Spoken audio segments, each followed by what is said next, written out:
बिस्मिल्लाहिर्रहमानिर्रहीम, अस्सलाम वालेकुम। विनस स्पोर्ट्स के साथ आपका मेज़बान शहजादा मोइन हाजिर है और हम बात कर रहे हैं आज, क्योंकि बड़ा दिन है पाकिस्तान क्रिकेट के लिए। पाकिस्तान सुपर लीग का जो है आगाज़ होने वाला है, लेकिन इससे कबल आज ड्राफ्टिंग का अमल जारी है। और इससे कबल अगर हम बात करें तो इस वक्त जिस तरह ड्राफ्टिंग हो रही है उसमें मुख्तलिफ खिलाड़ियों के चुनाव का हो रहा है। और साथ साथ अब से, क्योंकि मैंने ड्राफ्टिंग के इसलिए जिक्र किया कि अब से कुछ अर्से कबल कराची के अंदर एक कराची प्रीमियर लीग खेली गई है। और अगर इस लीग की अगर हम बात कर लें तो इसी लीग से चंद अच्छे खिलाड़ी हमने पाकिस्तान क्रिकेट टीम को देते हुए इस लीग से नजर आए थे। और 2018 में जब ये लीग मुनक्किद हुई तो साइम अयूब इसी लीग का हिस्सा थे, मोहम्मद हसनैन इसी लीग का हिस्सा थे और दीगर कई नामी गिरामी क्रिकेटर जो है इसी लीग का हिस्सा बने। 2024 में कराची प्रीमियर लीग दूसरा सीजन खेला गया और इस दफा पहले से बढ़कर चार चांद लगा दिए गए थे इस फ्रेंचाइज में। और हमने देखा कि बड़ी ज़बरदस्त इसमें हमने शायकीन क्रिकेट को भी दिखा और साथ साथ इंटरनेशनल क्रिकेटर्स भी इसमें खेलते हुए दिखाई दिए। एक ऐसी ही टीम और एक ऐसी ही फ्रेंचाइज के ऑनर रोशन अली साहब हमारे साथ टेलीफोन लाइन पे मौजूद हैं। लैरी फ्रेंचाइज के जो ऑनर थे वो हमारे साथ इस वक्त टेलीफोन लाइन पे मौजूद है। रोशन अली साहब, सबसे पहले तो विनस स्पोर्ट्स में आपको टाइम देने का बहुत बहुत शुक्रिया। और क्या कहेंगे लीग के हवाले से, जो कराची प्रीमियर लीग मुनक्किद हुई और उसमें हमने देखा सीजन 2 में बड़ी जबरदस्त क्रिकेटर्स इन एक्शन नजर आए। आपकी टीम से उमर अकमल भी खेल लेते, दीगर और इंटरनेशनल क्रिकेटर खेल लेते। तो क्या कहेंगे इस लीग के हवाले से, क्योंकि 2018 में जब ये लीग मुनक्किद हुई थी तो पाकिस्तान के इस वक्त के सुपरस्टार साइम अयूब जो है इसी लीग का हिस्सा थे, मोहम्मद हसनैन उसी लीग का हिस्सा नजर आए थे। और 2024 में भी हमने देखा कई नामी गिरामी क्रिकेटर्स खेल रहे थे जो हो सकता है कि पाकिस्तान को रिप्रेजेंट करते हुए नजर आए। आप लियारी से वाबस्ता, लियारी के जो रिप्रेजेंट कर रहे थे, ऑनर थे लियारी फ्रेंचाइज के, क्या कहेंगे इस लीग के हवाले से? बिस्मिल्लाहिर्रहमानिर्रहीम। शहजादा मोइन भाई, अस्सलाम वालेकुम। क्या हाल चाल है? ठीक ठाक है? वालेकुम अस्सलाम। शहजाद भाई, पहले तो बहुत शुक्रिया, आपने मुझे लाइन पे लिया। मैं कहीं बिजी था तो आपने मुझे कहा कि भाई लाइन पे लेना है, तो मैंने कहा बहुत शुक्रिया कि शहजादा मोइन भाई का तो शो वैसे ही बहुत अच्छा होता है, पूरी दुनिया में सुना भी जाता है। और आप बहुत अच्छा माशाल्लाह लोगों को समझाते भी हैं, बताते भी हैं, हमको अपग्रेड भी करते हैं पूरे क्रिकेट के हवाले से, पाकिस्तान के हवाले से। तो उसके हवाले से मैं बता दूं कि देखें, जो हमारी कराची प्रीमियर लीग थी जो खत्म हुई, माशाल्लाह उसका इख्तिताम बहुत अच्छे अंदाज में हुआ। और इसमें जो हमारे लड़के जो थे, हमारा मोटिव एक ही होता है कि हमारे अच्छे लड़के जो है ना प्लेटफॉर्म से ऊपर आए और अपने पाकिस्तान का नाम रोशन करें। जैसे कि हमने 2018 में कराची प्रीमियर लीग हुई थी और उस लीग के अंदर जो है हमारी लियारी ईगल थी। लियारी ईगल की टीम से हमारा मोहम्मद हसनैन, जिसको अभी कोई तारुफ का मोहताज नहीं है, वो हमारी टीम से निकले थे। मोहम्मद हसनैन हमारी टीम में ही खेलते थे लियारी ईगल में, जिसका मैं ऑनर हूँ। तो ये हमारी टीम है। तो इस मरतबा दोबारा जो हुआ ये, तो उसमें फिर हमारा माशाल्लाह हमने नए लड़के भी लिए थे, जिसमें से 2-3 लड़के और अभी शॉर्टलिस्ट हुए हैं। वो दोबारा थोड़ा कैंप वगैरह लग रहा है, उसमें ट्रायल देंगे। हो सकता है कि वो भी आपको अनकरीब अपनी पाकिस्तान टीम में देखते हुए खेलते हुए नजर आए। अच्छा रोशन अली साहब, है इस दफा लियारी में हम देख रहे थे कि पाकिस्तान के साबका क्रिकेटर उमर अकमल आपकी टीम में मौजूद थे, वो कप्तानी भी कर रहे थे। उमर अकमल के हवाले से बताएं कि कितना मोटिवेट करते नजर आए वो खिलाड़ियों को, नौजवान। देखें, वो उमर अकमल को जो है ना, वो मैं बेसिकली इसलिए लेकर आया क्योंकि ये फ्रेंचाइज जो है ना, ये बहुत अच्छी लीग हुई है उसके आने से, और इसकी हाइट इसकी बढ़ गई थी।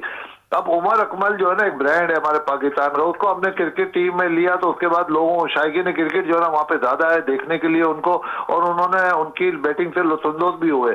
अब ये हमारा मकसद ये होता है कि इनको देख के नए बच्चे जो है ना वो आगे आए, उनको मेहनत करें और वो पाकिस्तान का एक हिस्सा बने। तो अल्हम्दुलिल्लाह उसमें हम कामयाब हुए। और हमारा मकसद सिर्फ ना क्रिकेट में आके पैसे कमाना नहीं, हमारा ये है कि हमारे बच्चों को हमने स्टार बनाना अपनी क्रिकेट टीम के जरिए। तो ये हमारा मकसद होता है और इसमें हम लोग अल्हम्दुलिल्लाह कामयाब हुए हैं और ये लीग बड़ी कामयाब हुई है। और उसके बाद अब दोबारा हमने एक और टीम ली है कराची कायद के नाम से, एसपीएल में, सिंध प्रीमियर लीग जूनियर जो होने जा रही है। अनकरीब आपको पता चलेगा, उसका ड्राफ्टिंग हो चुकी है।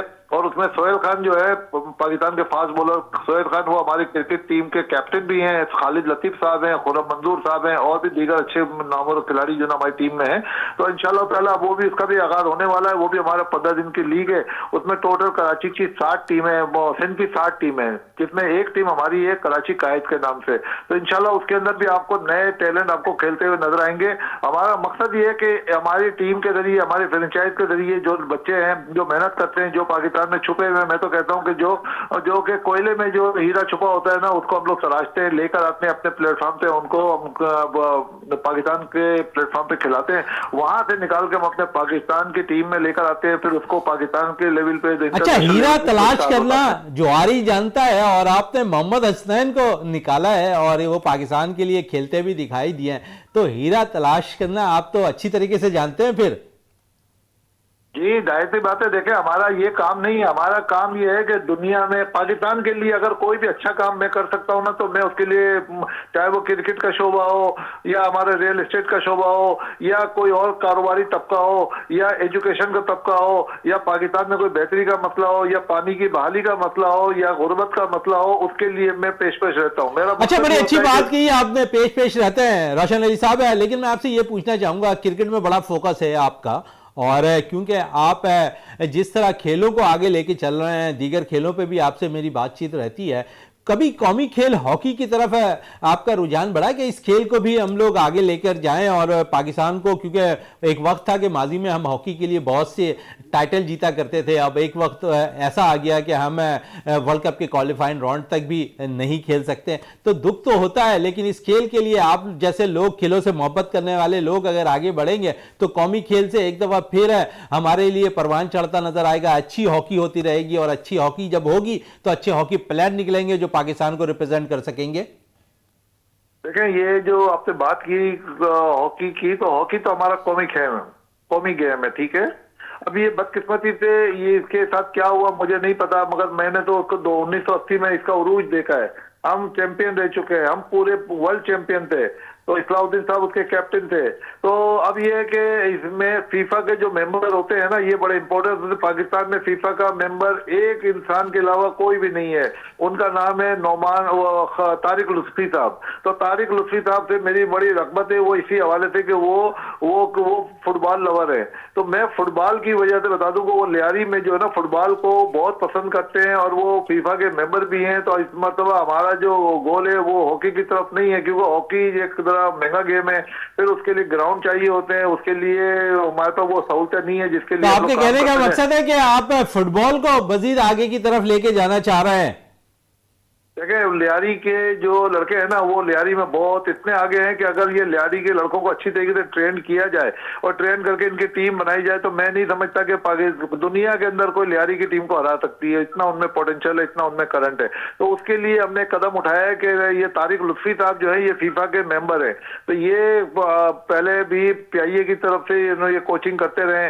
ये आज भी हमारे पाकिस्तान में जो है ना, ये प्राइवेटली काम कर रहे हैं वो फीफा की तरफ से। और फीफा का कोई भी टूर्नामेंट होता है तो फीफा ने इनको यहाँ पर जो है ना सिलेक्ट किया हुआ है। तो ये फीफा की तरफ से ये अपना कोई भी फुटबॉल का कोई भी मैच होता है तो वो यहाँ पर भी उनको सहूलत फराहम करते हैं। फिर ये जाते भी हैं इंटरनेशनली वहाँ पे लड़कों को ट्रेन करने। मगर अभी हम पाकिस्तान गवर्नमेंट से अपील करते हैं कि हमारे जो टैलेंट है, जो लियारी के हैं या दूसरे पाकिस्तान के दीगर खिलाड़ी जो है, जो फुटबॉल में दिलचस्पी रखते हैं, उनकी एक टीम बनाई जाए, उनको इस लेवल पे खिलाया जाए कि उनके लिए ग्राउंड मौजूद है हमारे पास। हम उनको अच्छी टीम तैयार करके पाकिस्तान से बाहर लेके जाएंगे फीफा के जरिए, और फिर हम अगर इंटरनेशनली उनको खिलाएंगे तो दुनिया के अंदर फुटबॉल बहुत देखी जाती है, तो इंशाल्लाह हमारा पाकिस्तान का नाम उसमें भी रोशन होगा। चले, पाकिस्तान का नाम रोशन होगा फुटबॉल में भी। रोशन अली साहब, मजीद आपसे और भी बात करना चाहूँगा और आखिरी एक सवाल ज़रूर पूछूंगा कि मुख्तलिफ लीग तो कराची में हो रही है, उसके साथ साथ हम पाकिस्तान में भी मुख्तलिफ लीग्स खेली जाती है, लेकिन दुनिया भर में भी लीग हो रही है। आप समझते हैं, क्योंकि अब हमारी सबसे बड़ी लीग है पाकिस्तान सुपर लीग का भी आगाज़ होने वाला और आज इसकी ड्राफ्टिंग हो रही है, तो आप समझते हैं एक अच्छा साइन जा रहा है पाकिस्तान क्रिकेट बोर्ड की तरफ से कि यहाँ पर भी हम देख रहे हैं कि नौजवान खिलाड़ियों के लिए एक अच्छा प्लेटफॉर्म यहाँ पर 10 सालों से 10वां साल होगा जब पाकिस्तान सुपर लीग खेली जाएगी। तो 9 साल से पाकिस्तान क्रिकेट बोर्ड बड़े अच्छे इकदाम कर रही है पाकिस्तान सुपर लीग के हवाले से। देखिए, ये जो हमारी जो FPL है, अपना जो पाकिस्तान सुपर लीग, जो पाकिस्तान सुपर लीग जो है, ये पाकिस्तान सुपर लीग जो है ये बेसिकली ब्रांड बन गया है, ये पूरी दुनिया का ब्रांड बन गया है। अभी पूरे इंटरनेशनल खिलाड़ी जो है इसमें हिस्सा लेंगे, इंडिया को छोड़ के दूसरे सारे खिलाड़ी इधर आएंगे। अब ये IPL से बड़ा ब्रांड बनने जा रहा है। अब पाकिस्तान जो है ना दुनिया के अंदर एक बहुत बड़ी ताकत बनने जा रहा है। पाकिस्तान को आप देखिएगा आने वाले एक एक दिन के अंदर जो है ना तरक्की मिलेगी, और ये पाकिस्तान के लोगों को तरक्की मिलेगी। महंगाई का दौर खत्म होगा, मायूसी खत्म होगी, खुशहाली होगी, और आपको चंद दिनों में, चंद सालों के अंदर आप देखेंगे देखेंगे कि ये मुल्क बहुत बेहतरी की तरफ जाएगा। और ये सारा कारनामा जो है ना, हमारे जो सिपाही सालार साहब है, मैं उनको खराज तहसीन पेश करता हूँ कि उन्होंने ये कदम उठाया, हमारे मुल्क को सही डायरेक्शन में डाला, हमारी मईशत भी बेहतर हो गई। हमारे जिस जिस जगह से उनको हमारे मुल्क की तरक्की नजर आती है वहां पे वो काम कर रहे हैं। चले वहां काम करते हैं, लेकिन साथ साथ मैं ये भी पूछना चाहूंगा आपसे, आखिरी सवाल है कि भारत की टीम है, पाकिस्तान नहीं आ रही है आईसीसी चैंपियंस ट्रॉफी खेलने, कितना दुख होता है आप लोगों को भी, शायकीन क्रिकेट को भी। अगर वो यहाँ पर आकर खेलेंगे तो जो आपने माशियात की बात की है, तो कुछ बेहतरी वहां पर भी होती हुई नजर आ जाती है जब दोनों ममालिक के टीमें आपस में उनके होम ग्राउंड पर खेल रहे होते हैं। देखिए, उनके ग्राउंड पर जाने का सवाल ही नहीं पैदा होता। जो जिनके अंदर इतना गुरूर हो, जितना तकब्बुर हो, जो अपने आप को सब कुछ समझते हो, तो अल्लाह ताला ने उनको धूल चढ़ा दी। अब देखे ना, हम लोग अब हाइब्रिड मॉडल के ऊपर क्रिकेट खेलना चाह रहे हैं। अब वो इनके लिए क्या हो गया, पहले वो समझते थे कि भाई हमको बोलेंगे हम उनके यहाँ चले जाएंगे और वो हमारे यहाँ नहीं आएंगे। हम भी कितने कोई गिरे पड़े लोग थोड़ी, हम भी एटमी ताकत रखते हैं। तो इंशाअल्लाह ताला हम लोग बराबरी की बुनियाद पर अपना मैच खेलेंगे। और ये हमारे जो चेयरमैन मोहसिन नकवी साहब है, उन्होंने बहुत अच्छी बात की, बहुत अच्छा फैसला किया कि हम उनके सामने झुके नहीं। हम क्यों झुके, हम किसी के बाप का नहीं खाते। और लिहाजा वो अच्छा है कि वो जिस तरीके से उन्होंने कदम उठाया, मैं उनको भी सलाह पेश करता हूं। और ये जो हाइब्रिड मॉडल के ऊपर जो हमारी क्रिकेट हो रही है, बेहतरीन क्रिकेट हो रही है और ये बराबरी की बुनियाद पे हो रही है। और मैं बताऊं, ये सारी चीजें जब सही हो जाएंगी, जिस वक्त अल्लाह ने चाहा हमारी टीम जो है ना इंडिया को हराएगी, तो हमारी मेहनत वसूल हो जाएगी। चलें, बड़ी ज़बरदस्त बात आपने कही कि हम अगर भारत को हराने में कामयाब हो गए तो शायद उनको उनके गरूर का जवाब भरपूर अंदाज में हम देते हुए नज़र आएंगे। रोशन अली साहब, आपका बहुत बहुत शुक्रिया हमें वक्त देने का, बहुत शुक्रिया आपका। और इस वक्त अब मुझे ब्रेक के लिए कहा जा रहा है, ब्रेक से वापस आते हैं तो गुफ्तगू को मज़ीद जारी रखते हैं।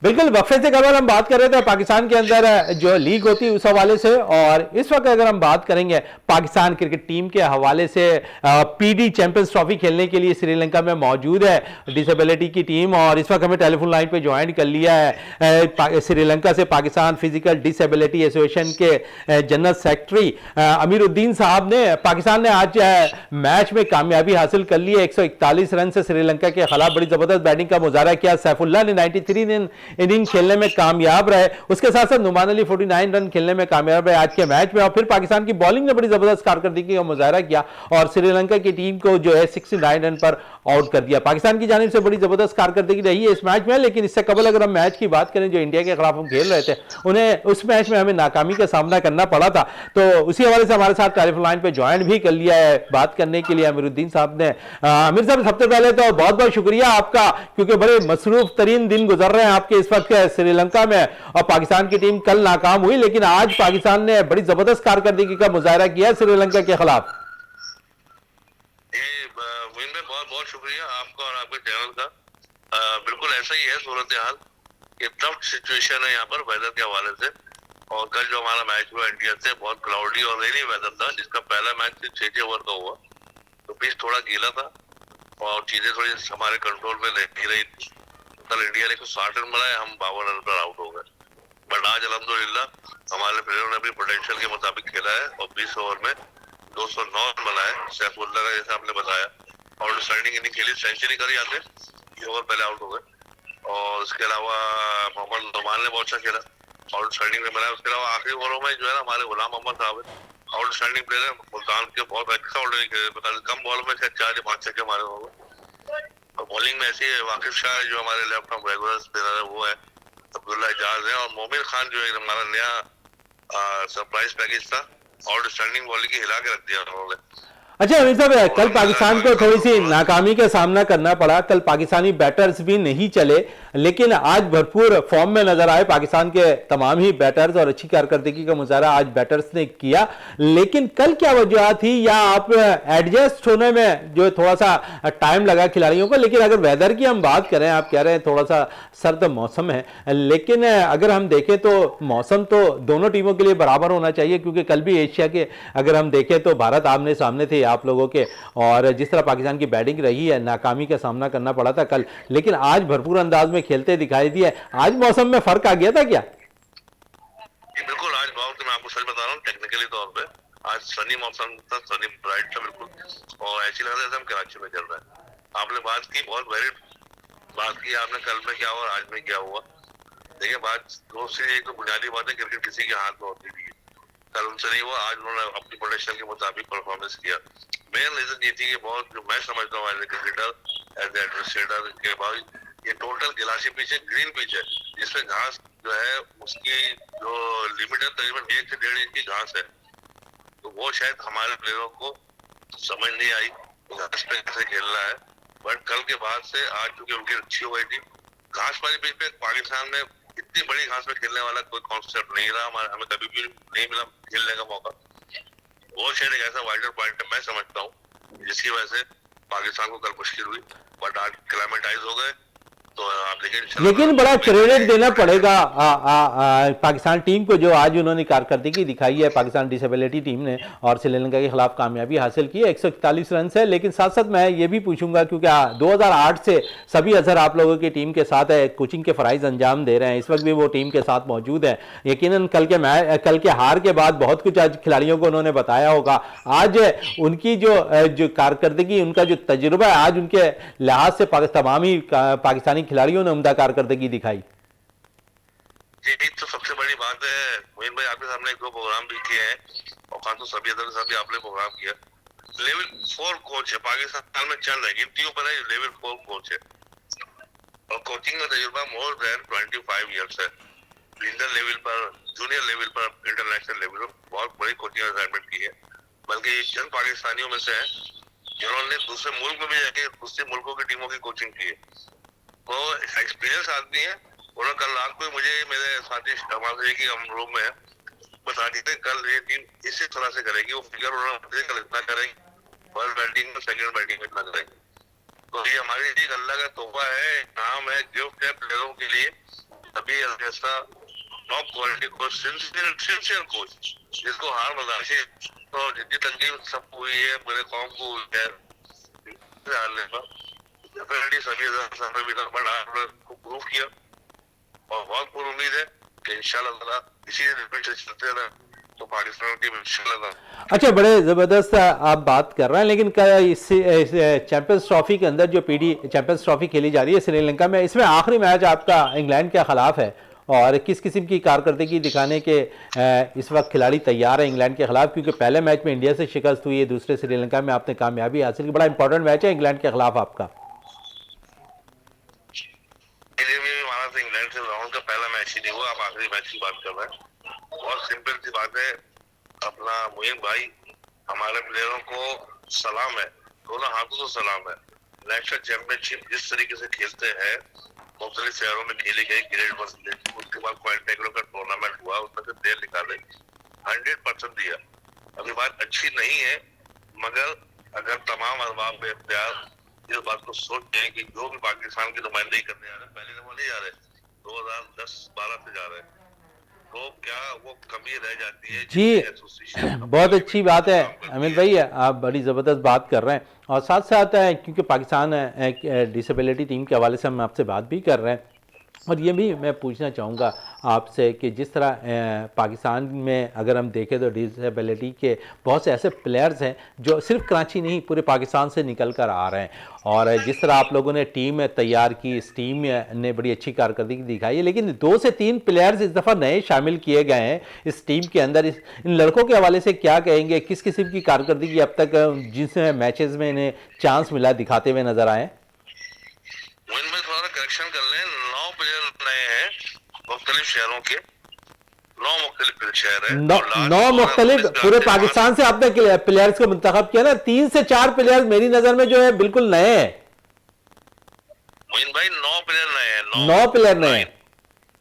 हाँ, 6 पुराने जो 2019 में वर्ल्ड सीरीज खेले थे इंग्लैंड में। तो चूंकि अल्हम्दुलिल्लाह, ये तो मैंने अभी आपको कहा ना कि सलाम है प्लेयरों को, अपने जो भी हमारी डोमेस्टिक क्रिकेट होती है, अपनी जिंदगी में से टाइम निकाल के क्रिकेट खेलते हैं, और उसमें से आप सोचिए अगर सभी अदर ऐसा आदमी है या और भी जो हमारे पूरे रीजनल हेड्स हैं, हमारे लोग हैं, वो उनमें से क्या हीरे निकालते होंगे, जिसकी बुनियादी वजह आज मैं क्लियर कर दूं सभी अपना मोहित भाई, जो मेजर डिसेबिलिटी वाला है, इसकी डिसेबिलिटी ज्यादा है, उनको हम प्रेफर करते हैं क्योंकि हक पहले उसका है।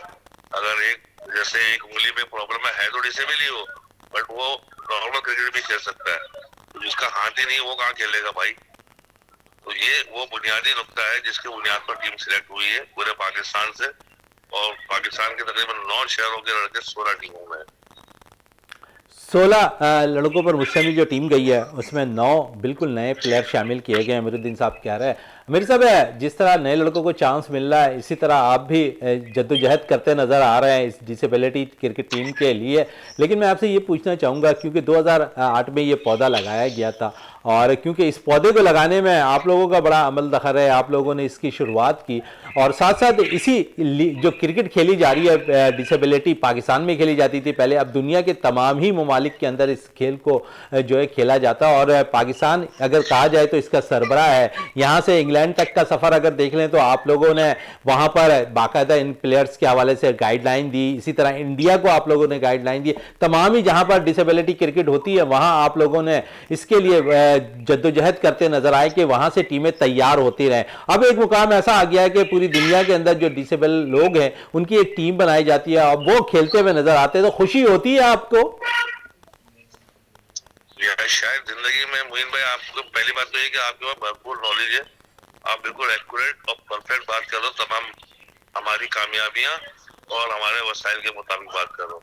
बट मैं इस तमाम चीजों का क्रेडिट दुनिया के 10 मुल्कों में क्रिकेट खेली जा रही है, यहाँ पर टॉप क्वालिटी टूर्नामेंट चल रहा है इस वक्त जो कि इंडिया में लाइव दिखाया जा रहा है दूरदर्शन चैनल पे, इसी तरीके से यूट्यूब में पूरी दुनिया में जा रहा है और सारा क्रेडिट उस शख्स को है जिसका ताल्लुक कराची से है, जिसने अपनी विजन से जिससे भी लोगों को क्रिकेट नॉर्मल क्रिकेट में किया। वो सलीम करीम साहब है, हमारे फॉर्मर प्रेसिडेंट भी है, फॉर्मर कैप्टन भी है, उनका लगाया पौधा आज पूरी दुनिया में छा रहा है। मैं उसका थोड़ा बहुत हिस्सेदार हूँ, मेरी खुशी का कोई ठिकाना नहीं है। मेरे नजदीक डिसेबल प्लेयर चाहे इंडिया का हो, इंग्लैंड का हो या श्रीलंका का हो, पाकिस्तान का हो या अफगानिस्तान का हो या बांग्लादेश का हो, वो अगर क्रिकेट खेल रहा है तो सलीम करीम की वजह से खेल रहा है। तो पौधा तो पाकिस्तान ने लगाया है ना जी, पाकिस्तान की वजह से खेल रहा है ना, मैं ये कह रहा हूँ आपको। तो डिसेबिलिटी क्रिकेट जो है ना वो डिसेबल लोगों की क्रिकेट है, इसमें कंट्रीज का या सिटीज का एक पार्शियल रोल है, पर नाम है सिर्फ, बाकी आपस में डिसेबल लोग ही खेल रहे हैं ना।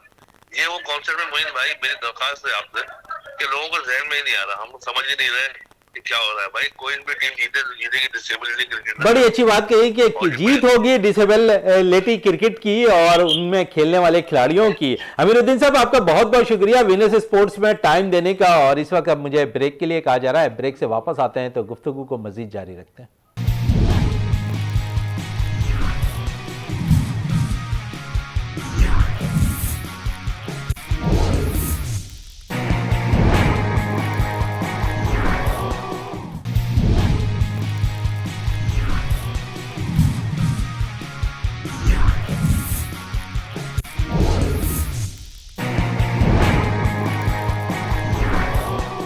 बिल्कुल, वक्फे से कल हम बात कर रहे थे Pakistan disability cricket team association के जनरल सेक्रेटरी अमीरुद्दीन साहब से, और काफ़ी अच्छी गुफ्तगू कर रहे थे। पाकिस्तान ने आज कामयाबी हासिल किया है मैच में, श्रीलंका के खिलाफ 141 रन से पाकिस्तान इस मैच में कामयाब रहा और पाकिस्तान की जानिब से सैफुल्ला ने बड़ी ज़बरदस्त बैटिंग का मुजाहरा किया, नुमान अली ने बड़ी ज़बरदस्त बैटिंग का मुजाहरा किया और फिर पाकिस्तान के बॉलर्स ने 69 रन पर आउट करने में कामयाब रहे श्रीलंका की टीम को और 141 रन से पाकिस्तान ने इस मैच में कामयाबी हासिल है। हमारी दुआ है कि पाकिस्तान पीडी चैंपियंस ट्रॉफी में अच्छी कारकर्दगी का मुजाहरा करे जो श्रीलंका में खेला जा रहा है। आज मैच पाकिस्तान ने जीत लिया, लेकिन कल जिस किस्म की कारकर्दगी पाकिस्तान टीम की रही थी भारत के खिलाफ अच्छी नहीं थी, पाकिस्तान को शिकस्त का सामना करना पड़ा था। लेकिन आज पाकिस्तान के बैटर्स ने अच्छी बैटिंग का मुजाहरा किया, पाकिस्तान के बॉलर्स ने अच्छी बॉलिंग का मुजाहरा किया और पाकिस्तान इस मैच में कामयाबी हासिल करने में कामयाब रहा। पाकिस्तान और वेस्ट इंडीज़ के दरमियान अब टेस्ट सीरीज़ का आगाज़ होने वाला है। आईसीसी चैंपियंस ट्रॉफी पाकिस्तान में होनी है, साथ साथ आज जो है ड्राफ्टिंग के लिए कराई जा रही है हजूरी बाग के अंदर, और ड्राफ्टिंग का अमल भी इस वक्त जारी है। और कराची किंग्स को पहले ऑप्शंस मिले, उन्होंने खिलाड़ियों को पिक करना शुरू कर लिया, इस हवाले से तो हम बात करेंगे। लेकिन साथ साथ क्योंकि पाकिस्तान और वेस्ट इंडीज़ के दरमियान आज मैच है, टेस्ट मैच का आगाज़ होने वाला है और हमारे पास है इस वक्त बात करने के लिए स्टूडियो पर मौजूद हैं ताबिश मीर, बड़े ज़बरदस्त एंकर हैं और जिस अंदाज से ये एंकरी करते हैं यकीन बहुत से लोगों की आवाज़ों को दबा जाते हैं। ताबिश, सबसे पहले तो आपका शुक्रिया वीनस स्पोर्ट्स में बैठने आने का, और मैं आपसे ये पूछना चाहूँगा, इस वक्त वेस्ट इंडीज़ के खिलाफ हम सीरीज़ खेलने जा रहे हैं, जो खिलाड़ियों का कम बैक हुआ है 2 टेस्ट मैचेस के लिए 15 रुकनी, अब्बास टीम में वापस नहीं आए, 3 साल बाद उन्होंने कम बैक किया, अच्छी कारकर्दगी का मुजाहरा किया, लेकिन एक दफ़ा फिर यहाँ ड्रॉप कर दिया। काशिफ अली को मौका फराम किया, खुर्रम शहजाद टीम के साथ हैं, आप समझते हैं, और फिर साजिद की वापसी हुई है, इमाम की वापसी हुई है, हुरैरा की वापसी हुई है, टीम के अंदर 7 प्लेयर्स चेंज हुए। आप समझिए बेहतर टीम यहाँ पर तश्कील दी गई है 15 रुकनी स्क्वाड वेस्ट इंडीज़ के खिलाफ, और मैं कम अज़ कम अपना ज़ाती रहा है ये दे सकता हूँ कि मोहम्मद अब्बास को इस टीम में होना था, बकिया खुर्रम को भी आप ड्रॉप करते थे, शाकिर काशिफ अली को भी आप ड्रॉप कर देते, कोई फ़र्क नहीं पड़ता था। सबसे पहले बहुत शुक्रिया शहजादा मोइन, कीमती वक्त देने के लिए अपने प्रोग्राम में और मदऊ करने के लिए। जिस अंदाज से इस वक्त मैं देख रहा हूँ पाकिस्तान क्रिकेट टीम ने इस वक्त टीम को तश्कील दिया, मुझे समझ में नहीं आता है मोहम्मद अब्बास का किससे मसला है। मोहम्मद अब्बास को एक हमारे साबिक टेस्ट क्रिकेटर हैं, साबिक चीफ सेलेक्टर हैं, तौसीफ अहमद साहब ने भी लाइव प्रोग्राम में ये इंकशाफ किया था कि मोहम्मद अब्बास को मिसबाह-उल हक अपनी कप्तानी में और जब वो हेड कोच बने वो खिलाना नहीं चाहते थे। भाई ऐसा क्या हुआ, एक खिलाड़ी परफॉर्मर है, वो डोमेस्टिक में परफॉर्म करके दिखा रहा है, काउंटी में परफॉर्मेंस का मुजाहरा करता है, इमरान खान साहब से ज़्यादा उनकी विकटें, तो फिर उस शख्स के मुतालिक इस तरह की जो प्लानिंग हो रही होती है, बोर्ड की मैनेजमेंट कर रही होती है, इंतहाई गलत है। दूसरा ये इस वक्त जो टीम बनाई गई, काशिफ अली को अगर आप इस तरह लो रेटेड कर रहे हैं, काशिफ अली साहब जो है वो एक अच्छे माजी में परफॉर्मर रहे हैं, उन्होंने डोमेस्टिक सीज़न में मुसलसल परफॉर्म किया है। आपको याद होगा 2023 का सीज़न था, उसमें टॉप 5 में काशिफ अली का नाम था एज ए स्पिनर, तो वो बड़े अच्छे स्पिनर भी हैं, लेकिन इस वक्त अगर उन्हें अपॉर्चुनिटी दी गई है, दे रहा है, दुरुस्त है, लेकिन अब मैच खिलाना चाहिए। मैं सिकंदर बख्श साहब का तबसरा सुन रहा था एक टीवी चैनल पर, तो सिकंदर बख्श साहब भी कह रहे थे आप खिलाड़ियों का नाम तो डालते हैं टीम में, लेकिन ये आपकी ज़िम्मेदारी है कि आप जो है ना सिर्फ उनका नाम डालें बल्कि आप उनको अपॉर्चुनिटी दें, उन्हें मौका दें और उन्हें बाकायदा खिलाएं। जिस तरह से आपने साइम को टाइम दिया, उन्हें खिलाया, इसके बाद साइम किस तरीके से ग्रूम होकर आए, किस तरीके से उन्होंने परफॉर्मेंस का मुजाहरा किया, अब तक मुझे गुत्ती समझ में नहीं आती। आपने रोहिल नज़ीर को टीम में डाला, आप क्या उसको खिलाएंगे शहजादा मोइन या नहीं खिलाएंगे, ये एक बड़ा एक अहम सवाल है।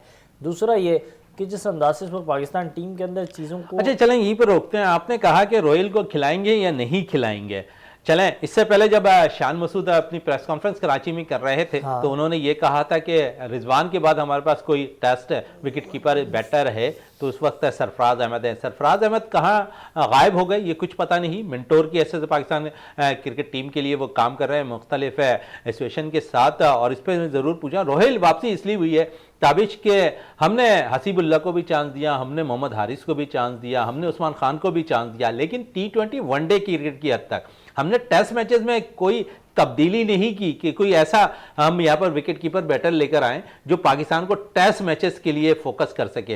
रोहिल नज़ीर की आप बात कर रहे हैं, रोहिल अगर हम देखें तो 4 रोज़ा मैच 5 रोज़ा मैच क्रिकेट बड़ी अच्छी खेलते हैं, पाकिस्तान शाहीन के कप्तान भी रह चुके हैं। तो मैं ये पूछूंगा कि सरफराज तो गायब हो गए, रोहिल का हक बनता था, जहां आप हसीबुल्ला को चांस दे रहे हैं, मोहम्मद हारिस को चांस दे रहे हैं, वहां तो आप अगर दूसरे विकेट कीपर के तौर पर जाएंगे तो यहां तो आपका ऑप्शन रोहिल नज़ीर ही नजर आते हैं। बिल्कुल शहजादा दुरुस्त आपने फरमाया, लेकिन मैं ये बात करूँगा कि आपने क्या हसीबुल्ला को उस तरीके से झांचा, उस तरीके से उस पर काम किया, क्या हसीबुल्ला को उस तरीके से उस तर्ज़ अमल के साथ यूटिलाइज़ किया जिस तरीके से आपने दीगर जो विकेट कीपर बैट्समैन थे उन्हें किया, बिलखुसूस सरफराज के बाद मोहम्मद रिजवान के लिए जो स्पेस बनाया गया, मेरे ख्याल से ना तो हसीब को वो मौका मिला, ना तो हारिस को वो मौका मिला, और ना ही ये मौका आज़म खान को मिला। आप अगर लंबी रेस के घोड़े बनाना चाहते तो इन खिलाड़ियों को आप टेस्ट में मौका देते, आप आज़म खान को लेकर आते, उनको छोटी टीमों के खिलाफ विकेट कीपिंग करवाते और उनको टेस्ट टीम का हिस्सा बनाते। हमारे यहाँ निज़ाम थोड़ा कुछ आवे का आवा बिगड़ा हुआ है, वो कहते हैं ना कुछ शहर के लोग भी जालिम थे, तो वो हमारा जो क्रिकेट का निज़ाम है बोर्ड की हद तक उसमें लोग जो हैं बड़े जालिम हैं, और ये जालिम लोगों को ही बार बार PCB मौके देती है, नहीं नवाजती है, जिसकी वजह से ये आवे का आवा बिगड़ा ही रहता है शहजादा मोइन। चलें, आपका वही बिगड़ा हुआ रहता है और इस पे तो चलें गुफ्तगू रहेगी। रोहिल नज़ीर के हवाले से इन्होंने कह दिया, लेकिन दूसरी तरफ वापस आता है टीम में और अब्बास पे बात हो रही थी और साथ साथ है क्योंकि इस वक्त अगर हम देखें तो फास्ट बॉलिंग का शोबा 5 डे क्रिकेट के लिए हमारे पास कुछ अच्छा नज़र नहीं आ रहा है।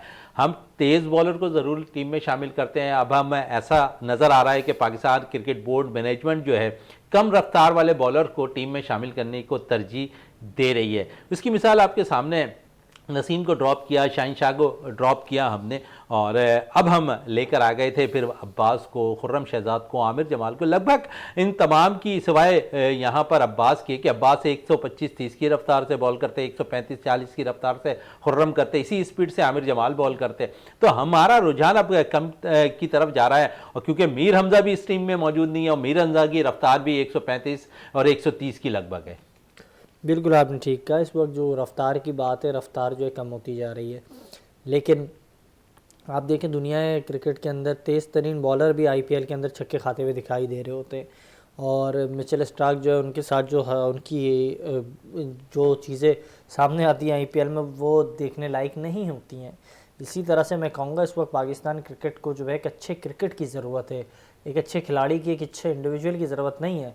अगर एक अच्छी क्रिकेट पेश की जाएगी टीम वर्क के ज़रिए तो मैं समझता हूँ उसको आगे लाना चाहिए। इस वक्त मैनेजमेंट में मौजूद लोग जो मुझे समझ में नहीं आता किस तरीके से ये सोच रहे हैं। आकिब जावेद के बाहैसियत अबूरी हेड कोच बनने के बाद शहजादा मोइन मैं आपसे सवाल करता हूँ, आप मुझे बताएं कि अब जब आकिब जावेद अबूरी हेड कोच बन चुके हैं तो अब पाकिस्तान टीम की सिलेक्शन कमेटी में अहम किरदार कौन अदा कर रहा है? मुझे तो ये बात समझ में ही नहीं आती है कि अलीमदार साहब काबिल एहतराम है, बड़े मोहतरम हैं, एक वसी तजुर्बा अंपायरिंग में रखते हैं, लेकिन उनका क्या लेना देना है सिलेक्शन कमेटी से। फिर अज़हर अली से मुतालिक मैं बात करूं, वो इंतहाई मोहतरम है, उनकी परफॉर्मेंस रही, उन्होंने जिस तरह से पाकिस्तान को सर्व किया इंग्लैंड के ख़िलाफ़, उनकी तारीखी इनिंग्स मौजूद है। बाहैसियत क्रिकेटर उनका कद बहुत ऊंचा है, एज अ सेलेक्टर उनको बड़ा जल्दी जो है आपने मौका दे दिया।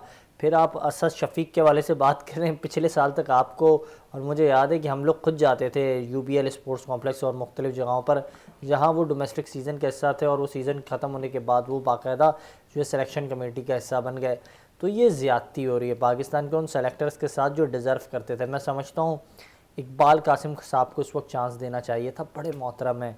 नसीमुल गनी, मोहम्मद इलियास, ये सीनियर लोग हैं, इनकी जो है ये रिस्पॉन्सिबिलिटी थी, उन्हें मौका मिलता, लेकिन उन्हें चांस नहीं दिया गया, दूसरों को दिया गया। तो क्या क्राइटेरिया जिसके मुताबिक दिया गया, वो क्राइटेरिया को भी देखना होगा। और मैं ये समझता हूँ अब अगर इस तरह के लोगों को जब आप मौका देंगे ना, फिर वही दोस्ती यारियाँ और पसंद नापसंद का फैक्टर जो वो जन्म पाएगा और वो एक बार फिर से उठेगा, तो जो बड़ा अलार्मिंग है पाकिस्तान की क्रिकेट के लिए।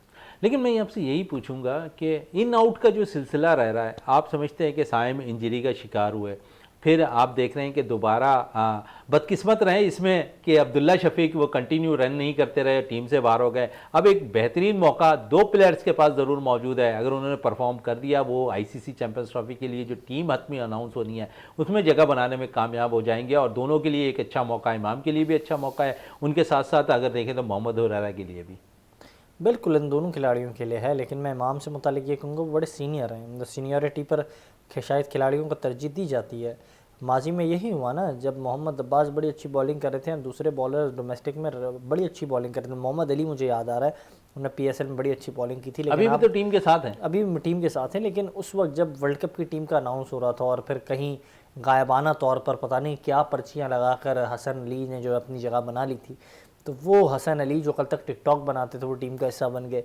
तो वो किस तरीके से अच्छा, हसन अली का आपने जिक्र कर दिया, तो हसन अली अभी क्योंकि ड्राफ्टिंग चल रही है और हसन अली कराची किंग का हिस्सा तो मौजूद पहले भी थे और एक दफ़ा फिर वो हिस्सा हैं, अच्छी बात है। और मैं दुआ हूँ हसन अली की क्रिकेट बेहतर हो, बहुत अच्छे बॉलर थे, बड़े अच्छे क्रिकेटर थे, आज भी बहुत नहीं हैं भी हैं, बड़ी अच्छी क्रिकेट है उनके पास। मैं थे से मुराद ये कह रहा हूँ, मैं माजी की बात कर रहा हूँ। और मुझे आज क्या नहीं पता, आजकल उनकी बड़ी अच्छी टिकटॉक्स मैं देख रहा हूँ, वो बड़े अच्छे टिकटॉकर हैं, बड़े अच्छे डांसर हैं। अल्लाह उनके ये फ़न को भी बड़ा बढ़ाए और मैं दुआ हूँ अल्लाह उनकी जितनी भी टैलेंट है उसको मज़ीद बढ़ाए, उसको में मज़ीद निखार लाए। लेकिन असल जो उनका पेशा था वो एज ए क्रिकेटर था। शहजादा मोइन हो या ताबिश मीर हो या कोई भी एंकर हो, वो हसन अली को एज ए क्रिकेटर देखना चाहता है। और मैं हसन अली का वो स्पेल जो उन्होंने इंडिया के खिलाफ 5 विकेटें ली थी, आज भी तारीखी स्पेल है। तो मैं उस स्पेल के बाद हसन अली को बड़ा लाइक करता हूँ। वो बहुत बड़े बॉलर थे, चैम्पियंस ट्रॉफी में उन्होंने प्रूफ किया था, अपनी ज़रूरत को मनवाया था। आज भी उनके मुतालिक मेरी वही सोच है, लेकिन वो अपनी अदर एक्टिविटीज़ को इग्नोर करें और क्रिकेट पर तवज्जो दें तो वो बहुत बड़े क्रिकेटर बन सकते हैं। चलें, बहुत बड़े क्रिकेटर बन सकते हैं, बड़ी ज़बरदस्त बात आपने कही। और साथ साथ क्योंकि अब आईसीसी चैंपियंस ट्रॉफी के लिए भी पाकिस्तानी टीम का ऐलान होना है, लेकिन जो टीम के मुतल्लिक जो फर्स्ट सेशन गया पाकिस्तानी टीम का, आप समझिए उसमें इमाम का नाम भी है, फ़खर का नाम भी है और हुरैरा का भी नाम है। पहले ही पाकिस्तान क्रिकेट बोर्ड है इसमें देख रहे हैं कि साइम का नाम भी पहले सेशन के लिए भेज रही है। अगर साइम फिट नहीं होते हैं तो आप समझते हैं कि यहाँ पर दोनों में से पक्की जगह किसकी नज़र आ रही है? मैं समझता हूँ without any doubt Fakhar Zaman को टीम का हिस्सा होना चाहिए। साइम फिट हो या ना हो, Fakhar Zaman must play for Pakistan and he deserve to play for Pakistan. Fakhar Zaman has played a vital role in the, लेकिन मैनेजमेंट तो शायद ऐसा लगती है उनसे दरकिनार अगर हम देखा जाए तो दूरी इख्तियार कर रही है। नहीं, ये दरकिनार या दूरियां, ये रंजिशें, ये चपकलेशें, ये माजी की बातें, इन्हें आपको हट के सोचना होगा। नकवी साहब का कद बहुत ऊंचा है मेरे नज़दीक, मैं समझता हूँ एक बड़ी शख्सियत है उनकी इस वक्त पाकिस्तान की सियासत में, सकाफ़त में, क्रिकेट में, हर जगह उनसे मुतालिक जब भी बात की जाती है तो अब विन विन पोजीशन पर वो बात करें। जैसे उन्होंने कहा था कि क्रिकेट की विन होनी चाहिए, मैं समझता हूँ पाकिस्तान की क्रिकेट की विन फ़खर ज़मान की वजह से होगी। वो 2017 की चैम्पियंस ट्रॉफी की फ़ाइनल में सेंचुरी फ़खर ज़मान की परफॉर्मेंस इस बात का सबूत देती है कि वो हर जगह पाकिस्तान के लिए खेले। यार एक चीज़ बिल्कुल इंतहा तक आ पहुंची ना शहज़ादा मोइन कि फ़खर ज़मान ने अपने नंबर की कुर्बानी दे दी कुछ लोगों की खातिर, और जब रिजवान और बाबर को ओपनर भेजना था तो मिसबाह उल हक ने क्या कहा, आपको अपने नंबर की कुर्बानी देनी होगी। जो शख्स यहाँ तक आ पहुँचे, अब तो मैनेजमेंट को सोचना चाहिए कि उसके लिए पाकिस्तान बड़ा मायने रखता है। और यकीनी तौर पे बड़ी भूल करने के बाद फ़खर ज़मान के भी होश ठिकाने आए होंगे कि आया उन्होंने किसके लिए गलती से ट्वीट कर दिया है, किसने गलती से उनका जो ट्विटर हैंडल को यूज़ किया। तो अब बाद में इस बात को वो अभी भी रियलाइज़ कर रहे हैं, और मेरे करीबी ज़राए जो हैं, जो बहरहाल फ़खर ज़मान से मंसूब हैं, उन्होंने इस बात की वजाहत की कि फ़खर ज़मान अब आने वाले दिनों में ऐसी भूल नहीं करेंगे। चलने बड़ी अच्छी बात की कि आने वाले दिनों में जो है फ़खर जो ट्वीट उन्होंने बाबर के लिए किया था, तो ऐसा लगता है कि शायद वो अब ना करें। ताबिश ये कह रहा है, तभी चलें, ये तो रहा सिलसिला इन आउट के खिलाड़ियों के हवाले से भी, और एक ऐसे बैटर्स की विकेट कीपर बैटर का आपने जिक्र किया, सरफराज अहमद। और अब देखते हैं क्योंकि आज तो ड्राफ्टिंग हो रही है और इसमें देखते हैं कि अब रिलीज़ तो कर दिया है, यहाँ पर हम देखते हैं कोयटा ग्लैडिएटर्स ने कौन सी टीम अब सरफराज को पिक करती है। कराची किंग ने तो पिक नहीं किया है अब तक, और अब देखते हैं कि बाकी फ्रेंचाइज सरफराज को पिक करती है या नहीं करती। लेकिन पाकिस्तान क्रिकेट बोर्ड ने एक उन पर ओहदा ताबिश कर दिया है, और वो है मेंटोर की हैसियत से। शायद इसको बहुत ज़्यादा फोकस कर रहे हैं सरफराज, और इसके बेस पर वो जो है ऐसा लगता है क्रिकेट से दूरी अख्तियार कर रहे हैं, ग्राउंड्स में वो खुद को खेलना पसंद नहीं कर रहे हैं। ऐसा लग रहा है आपको? मैं समझता हूँ सरफराज एक बहुत प्यारा चैप्टर था पाकिस्तान की क्रिकेट का, और अब वो चैप्टर अब कंप्लीट हो गया है माजरत के साथ। यानी कि आप कह रहे हैं कि सरफराज अहमद का कैरियर अख्तिताम पजीर हो गया?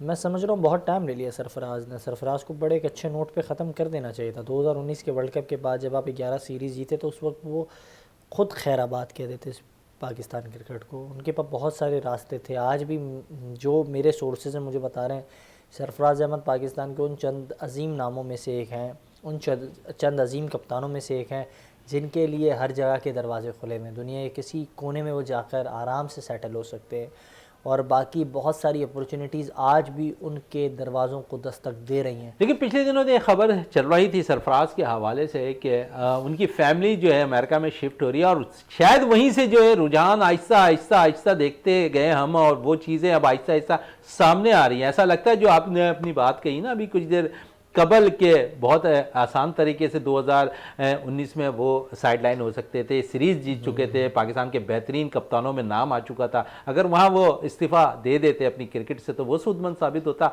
अब तक तो उन्होंने नहीं दिया, लेकिन अब तो शायद क्रिकेट भी बहुत दूर चली गई है उनसे। 2009 में खान ने आपको एक वर्ल्ड कप जिताया था, 92 में भी एक पठान ने आपको वर्ल्ड कप जिताया था, वो भी खान था। सरफराज अहमद खान भी एक खान ही है, तो ये खानों का वाबस्ता है वर्ल्ड कप जिताने से। तो खान अपने अंदाज से ही अगर खानों की तरह जो छोड़ के चले जाता, जिस तरह से एक लॉन्गर एटीट्यूड पर इमरान खान ने 92 के वर्ल्ड कप के बाद रिज़ाइन दे दिया, यूनिस खान ने 2009 के वर्ल्ड कप के बाद होने वाली सियासत की वजह से क्रिकेट से दूरियां इख्तियार कर ली, इसी तरह सरफराज भी जो सियासत उनके खिलाफ हुई ना, इसके बाद अगर वो एक हैवी नोट पे छोड़ के चले जाते ना क्रिकेट, तो दुनिया उनको याद करती। आज आप ये सवाल नहीं कर रहे होते कि सरफराज को कोई टीम पिक ना करे तो उनका मुस्तकबिल कैसे देख रहे हैं। सरफराज को ज़रूरत नहीं होती आपके और मेरे सवाल या मेरे जवाब की। लेकिन यहाँ पर क्योंकि आपने पिक की बात की, यहाँ तो चोली दामन का साथ कह चुके थे कोयटा ग्लैडिएटर्स के ओनर नदीम उमर साहब, अब तो शायद वो चोली दामन का साथ भी छूट गया। हादसा जो है ना, उससे मुतालिक एक बड़ा शेर है, शायर ने बड़ा खूबसूरत कहा है कि हादसा यूँ अचानक नहीं होता, परवरिश करता है बरसों। तो ये हादसे ने बड़े टाइम लिया, परवरिश की है इसने, बड़े बरसों तक परवरिश की है। सरफराज के पास शायद उसने जब तीसरा सीज़न में PSL के कोयटा को इवेंट जिताया, इसके बाद से कुछ माहौल ऐसा नहीं रहा सरफराज के लिए। फिर नए आने वाले नौजवानों ने भी, और बहुत सारी सियासत हुई क्रिकेट के अंदर। एक हमारे बड़े मोहतरम दोस्त हैं, आप भी अक्सर अपने प्रोग्राम में उन्हें मदऊ करते हैं, सईद आज़ाद साहब। वो कहते हैं कि क्रिकेटर्स की जो सियासत है ना, ये सियासी लोगों की सियासत से बहुत आगे होती है। और आज मैं उस बात को बड़ा जो है अप्रिशिएट करता हूँ कि यार बिल्कुल ठीक कहते हैं वो, कि क्रिकेटर्स की सियासत के आगे नकवी साहब की भी सियासत काम नहीं आएगी। चले, नकवी साहब की भी सियासत काम नहीं आती। बड़ी अच्छी गुफ्तगू का लाइन इन्होंने ताबिश ने यहाँ पर दिया है। ताबिश, आपका बहुत बहुत शुक्रिया। प्रोग्राम का अख्ताम करते हैं इस दुआ के साथ कि पाकिस्तान में खेल और खिलाड़ी तरक्की करते रहें और पाकिस्तान का सबसे लाली परचम दुनिया भर में रोशन रहे। इसी के साथ अपने मेज़बान शहजादा मोइन को इजाज़त दें। पाकिस्तान जिंदाबाद।